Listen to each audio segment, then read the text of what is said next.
Okay, so you are moving to San Diego in 2025, and if you're like me, you probably heard a bunch of misconceptions and myths. Today, in this video, we're gonna talk about just some of the myths that I believed prior to moving to San Diego that we are gonna bust today. You're not gonna wanna miss this video. Check it out.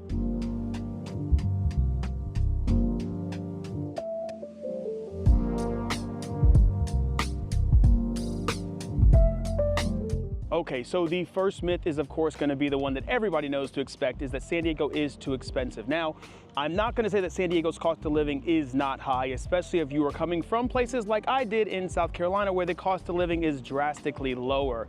While San Diego is an expensive place to live, it is not what I consider too crazy absorbently expensive. It is definitely a place where you will probably definitely need to have dual income. It might be a little tough depending on where you're looking to live, and that is the key point. Just today, I had the pleasure of speaking with another real estate agent out of South Carolina who I happen to give a military referral to. That's right, if you are military and you are looking to move to San Diego, we are the team to reach out to, and we also know tons of people everywhere all over the nation if you are planning on purchasing a home anywhere in the US, especially using your VA loan, but we'll talk about that. And I was saying that, yes, my rent living on Coronado is crazy expensive. Guys, I'm spending almost like $4,400 a month for a 2-bedroom.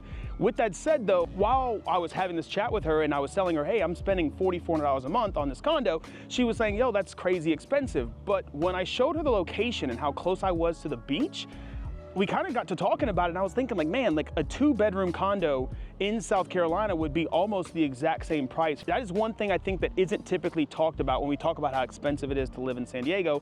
It's the fact that while yes, homes are a little bit more expensive here, what you're really getting, especially its proximity to local beaches and the downtown area, it's really not that expensive.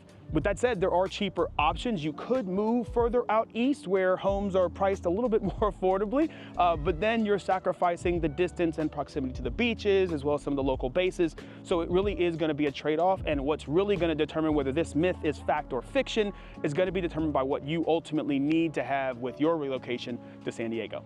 Let's get into myth number 2, but let's take a little drive.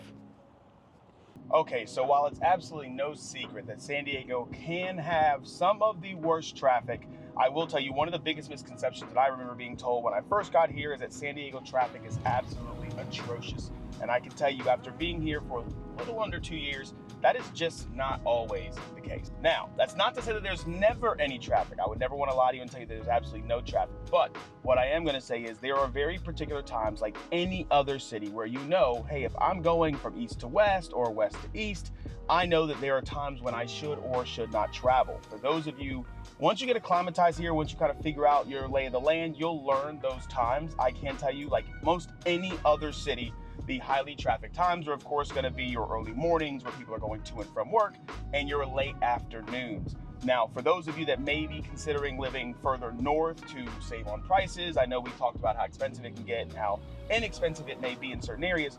For those of you that consider living in North County or a little bit further North County, heading into Riverside County, but continuing to work in San Diego County, I can tell you, you may be in for a little bit of a shock. In the mornings, driving to work may be a little bit easier. Getting, past Fallbrook, getting past North County, those places are going to be easy. But as you start getting into, the more Mission Valley areas, stuff like that, the more populated areas, you can reasonably expect there to be a significant amount of traffic. For those of you that are going to and from the local bases, this is especially important for you guys. If you are planning on living in maybe, let's say, Riverside County, Fallbrook, Menifee, Lake Elsinore, stuff like that. If you are traveling to and from work on a to make PT at 06 in the morning, you are typically having to leave your home somewhere around 4:30. And while that can be doable, it may not always be recommended, especially if, God forbid, something happens to you and you are stuck in traffic, or worse yet, you get into an accident. Keep that in mind. All right, so getting right back into myth number 3, and that is the fact that there is no public transportation. Now, with that said, guys, I have been all over the US of A, and I can tell you, while San Diego is no New York or LA, it is definitely not the place that I would say has absolutely no public transportation. The public transit system is being built out here very, very quickly, and there's a lot of renovations coming between the railway system, the trains that run north to south, as well as some of the buses and some of the local things. Now, what I will say, and this is kind of where the myth for me, again, kind of gets a little shaky, depending on where you're living, it may really not even be necessary. If you are a professional or someone that's living and working downtown, you don't even really need a vehicle. I cannot tell you how many times living in Coronado, I have got around for weeks at a time using just my electric scooter to get to and from the gas station, the cleaners, even some of the local restaurants. It's incredibly realistic for some people in certain parts of San Diego to get around without a vehicle. Actually, a buddy of mine who actually is doing something, I can't remember the type of living he's doing, but essentially he went for a whole year without ever owning a vehicle. I can tell you, it got a little expensive, especially with the Uber rides, because like me, he is a avid nightlife aficionado, but the truth is, it is incredibly possible for you to get around San Diego without ever having to set foot into your own vehicle. Personally, I think that myth is busted, that you can't get around or that public transportation isn't as prevalent a thing, but what do you think? Leave a note down in the comment section down below.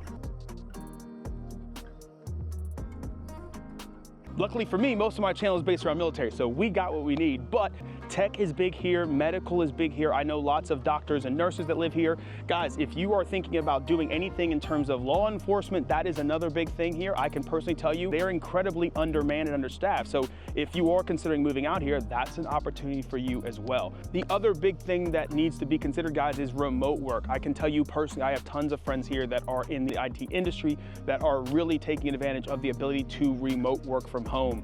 That is probably one of the best jobs, personally, I think you can get here in San Diego. The ability to work and live in San Diego while maybe taking advantage of the income from other states is a great opportunity and one that I think needs to be considered. Entrepreneurship is also incredibly big here. So if you are considering moving to San Diego and you have an entrepreneurial spirit, this is probably definitely going to be the city for you. All right, so number 5, this was a big surprise for me as well, because again, like most of you that maybe haven't had the chance to visit San Diego yet, one of the things that I heard was that San Diego is just a beach town. There is nothing to do here, and that couldn't be further from the truth.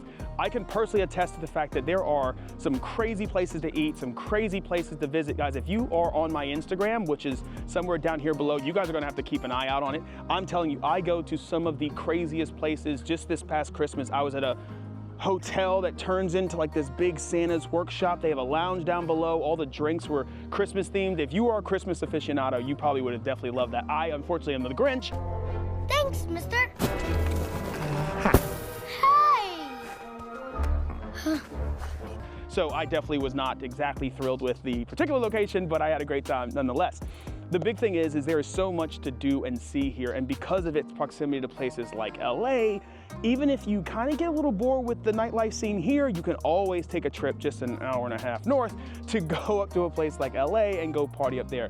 Guys, I cannot tell you how many things there are to do here, whether it's outdoor sports or indoor activities, from bars to nightlife to clubs to social events. There is so much to do here in San Diego that this was definitely one of the easiest myths to debunk about San Diego. There are so many things to do here and so many fun things to see that I promise you, you'll probably see me at most of them if we link up. So definitely email me and let me know when you're coming. We'll find some things for you to do. The other big thing are social events as well as concerts. There are tons of events here. One of the big ones that I'm looking forward to specifically for myself this year is a candlelight concert. It is literally on my book of things to do this year in 2025, is going to one of their special candlelight nights. I think I actually have tickets for one. It's the Bridgerton one. Don't judge me, I'm a big fan of the Bridgertons.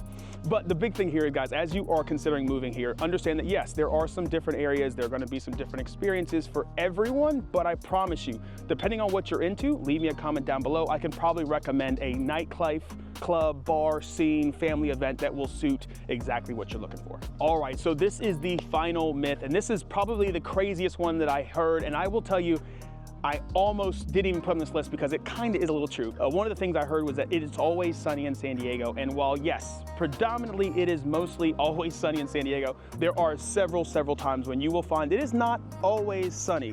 Right now, for example, it is a nice cool 58 degrees. Now, you will find that, hey, it can get very cold here sometimes, especially as it moves into later nights. It also gets really windy, especially if you live closer to the coast. You get that ocean breeze and the chill, which can be very cold. But what I do love about this particular time of season is the fact that I can get away with wearing one outfit for the entire day. And what I mean is, in the morning, I could wear a suit with my long sleeve coat, my little Peaky Blinder coat.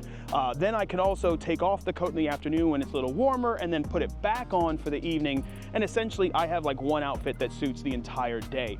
That was probably one of the best parts about being here. The other part is, yeah, it's sunny, but it's a cool sunny, not a hot sunny like some of the other places I've been to, like Scottsdale, Arizona, or even South Carolina, where the humidity makes it so that I can't really much wear anything that's not shorts, t-shirt, and flip-flops without sweating profusely, and no one wants to see me sweat like that on a YouTube video. With that said though, there are several months out of the year, May specifically and June, where you have May gray and June gloom. I will not lie to you. I was incredibly shocked when I heard that the whole May gray, June gloom. I was even more shocked when I actually got to see it. That is probably the worst part about living close to the beach areas, is that fog legit is the entire 2 months. Now, 2024, it wasn't as bad. I'm hoping, fingers crossed, for the same thing in 2025, but I will tell you, in 2023, that fog was real and the gloom was real. I think I went to work like 2 days that week, but luckily I make YouTube content, so I could do this pretty much from anywhere. No, that's pretty much, I don't know if I should have said that. Just X that out. All right, guys, that's our video. Hopefully I was able to wrap up a couple of the things that you may have heard about San Diego that just are not true. If you are considering making a move to San Diego and need help, assistance, or guidance, my team is the team to call. Guys, the Dream Team SD is everything military. We hire military, we work military, and we support military. If you are considering moving to San Diego, guys, feel free to reach out to us. That is the video for today. I look forward to catching you in the next one. Peace.